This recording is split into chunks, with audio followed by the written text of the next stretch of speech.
Bharatiya Janata party जब से इस देश और प्रदेश में सत्ता में आई है, राजनीतिक मूल्य या मूल्य पर आधारित सरकार नाम की कोई चीज नहीं। एमएसपी के ऊपर अगर मैं कहता हूं 1% भी धान बिका हो तो भारतीय जनता पार्टी का कोई कार्यकर्ता नेता हमें वो बिल ला करके दे कि भाई ये जो बीज का 300 रुपए, लगभग 200-300 रुपए प्रति क्विंटल का पैसा ये किसकी जेब में गया है?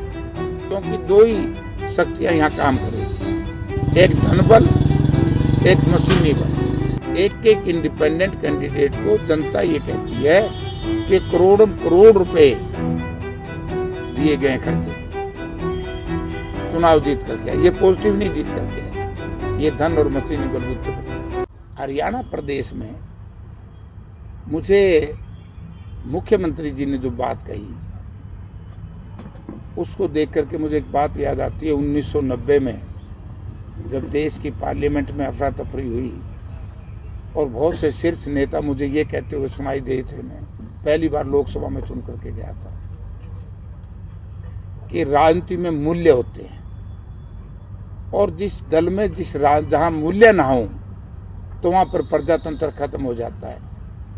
भारतीय जनता पार्टी जब से इस देश और प्रदेश में सत्ता में आई है, राजनीतिक मूल्य या मूल्य पर आधारित सरकार नाम की कोई चीज नहीं। पहला मैंने मुख्यमंत्री ऐसा देखा जिन्होंने कहा कि हम 31 रुपए प्रति क्विंटल के हिसाब से ये मोटा धान खरीदेंगे, और भारत के शीर्ष नेतृत्व ने लोकसभा में भी ये कहा, कृषि मंत्री ने भी कहा कि हरियाणा में इतनी फसलें एमएसपी से खरीदी जा रही हैं, देश में पहला राज्य है।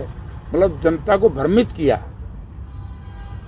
एमएसपी के ऊपर अगर मैं कहता हूं 1% भी धान बिका हो तो भारतीय जनता पार्टी का कोई कार्यकर्ता नेता हमें वो बिल ला करके दे और किसान को साथ लेकर के आए। बिल अकेला नहीं, क्योंकि एक बहुत बड़ा स्कैंडल होने जा रहा है हरियाणा में।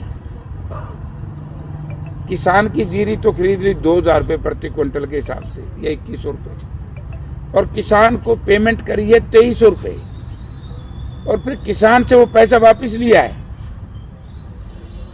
तो जो पैसा वापस लिया है तो मेरी सरकार से, केवल केंद्र सरकार से भी, भारत के प्रधानमंत्री से लेकर के प्रदेश के मुख्यमंत्री और कृषि मंत्री तक एक ही निवेदन है कि इसकी जांच सीबीआई से कराओ।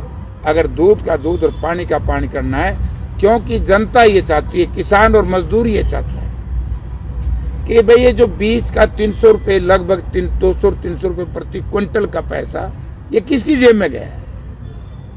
तब पता लगेगा सरकार किसान और मजदूर के प्रति कितनी ईमानदार है। लोगों को तो पता है किसकी जेब में गया है, सरकार बताए किसकी जेब में गया है।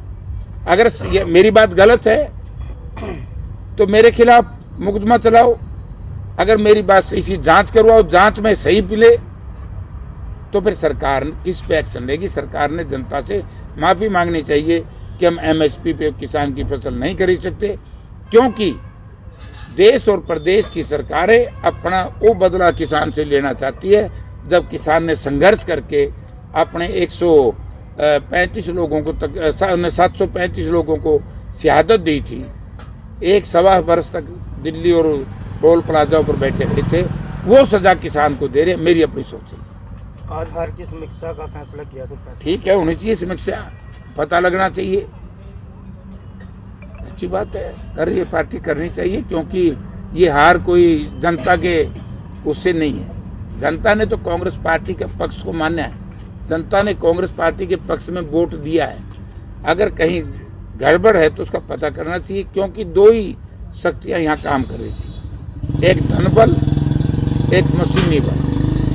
दोनों ने मिलकर के, जनता जानती है किस तरीके से निर्दलीय खड़े किए हैं। उनके आकाओं से मिलकर के बीजेपी के अंदर जो सिस्टम हुआ है, बीजेपी ने किस तरीके से एक इंडिपेंडेंट कैंडिडेट को, जनता ये कहती है कि करोड़ों करोड़ रुपए दिए गए खर्चे के। तो ये सारा पता लगना चाहिए, जनता को पता लगना चाहिए भाई हो क्या रहा है। ये डेमोक्रेसी में सरकार वही होती है जो पॉजिटिव चुनाव जीत करके आए। ये पॉजिटिव नहीं जीत करके आए, ये धन और मशीनी बलबूते पर जीत के। ये पहला इस विधानसभा का सेशन होगा और इसमें नियम ये है कि पहले महामहिम राज्यपाल जी का अभिभाषण होगा, अभिभाषण के ऊपर चर्चा होगी। जहाँ तक मैंने अखबार में पढ़ा है, इन्होंने क्वेश्चन आवर सस्पेंड कर दिया।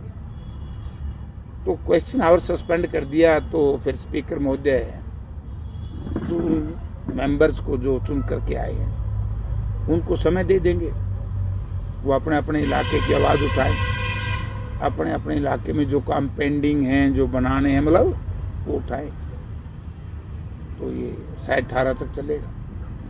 शमशेर जो गोगी आसन से विधानसभा का चुनाव भी लड़ेगा कांग्रेस से, वो लगातार बावरिया के ऊपर पलटवार करता हुआ नजर आ रहा है कि बीजेपी की बी टीम था वो आप कहाँ देखते हैं?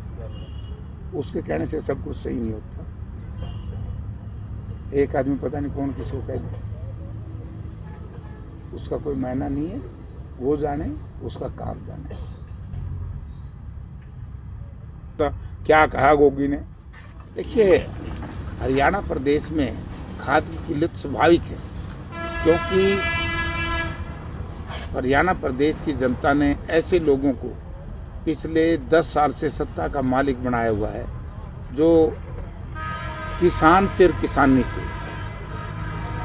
मजदूर से, खेती और मजदूर के सैद्धांतिक तौर से खिलाफ है। और इन्होंने अपना दृश्य, अपना चेहरा अब जनता के सामने दिखा दिया। क्या यही खाद, आज मैंने बयान पढ़ा है कृषि मंत्री जी का, कृषि मंत्री जी ने कहा कि हमने केंद्र सरकार को रिक्विजिशन भेजी है कि हमें 14 रैक और दिए जाए। आप ये बताइए कि रिक्विजिशन उन्होंने भेजी है, ये खाद विदेश से आता है और केंद्र सरकार की हमेशा से एक पॉलिसी बनती है किसान की, उसको बोलते हैं एग्रीकल्चर पॉलिसी। इंपोर्ट एक्सपोर्ट के जो वाणिज्य मंत्रालय है उसके साथ मिलकर के ये फैसला होना चाहिए कि देश में कितने हेक्टेयर गेहूँ टोटल भिजवानी है, कितने किस प्रदेश में भिजवानी है, उसके लिए कितना डीएपी चाहिए और किस तारीख से वो डीएपी हमें चाहिए। क्योंकि 15 दिन के अंदर अंदर या 20 दिन बिजाई का समय चलता है, उसके अंदर तो चाहिए खाद, उसके बाद फिर क्या हो सकता है। यानी कि जब समय था उस वक्त तो इनके गोदामों में यूरिया भरा था, डीएपी था नहीं। जानबूझ करके इस बंटवारा में, डिस्ट्रीब्यूशन में गड़बड़ है और किसान एक एक कट्टे के लिए, एक बेचारा किसान ने तो जो शायद इसका है इसका बिखे वाले का अपने प्राण भी गंवाने पड़े, परेशान होकर।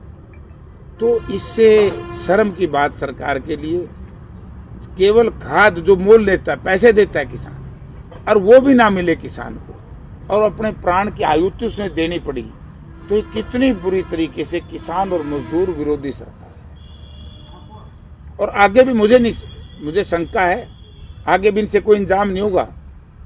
अभी 10 दिन के बाद, क्योंकि गेहूं की बिजाई के 21 दिन के बाद यूरिया की जरूरत पड़ती है, कोर के समय फिर यूरिया नहीं मिलेगा। यानी कि जो भाजपा दूसरों पर आरोप प्रत्यारोप करती थी, आज मैं भारतीय जनता पार्टी के नेताओं से पूछना चाहता हूं, क्या खाद थाने में नहीं बिक रही? क्या खाद के लिए किसान ने अपनी शहादत नहीं देनी पड़ी? क्या खाद के किसानों को लाठियां नहीं पड़ी? मैं सरकार को कहता हूं, लाठियों की बजाय इनको खाद दे दो।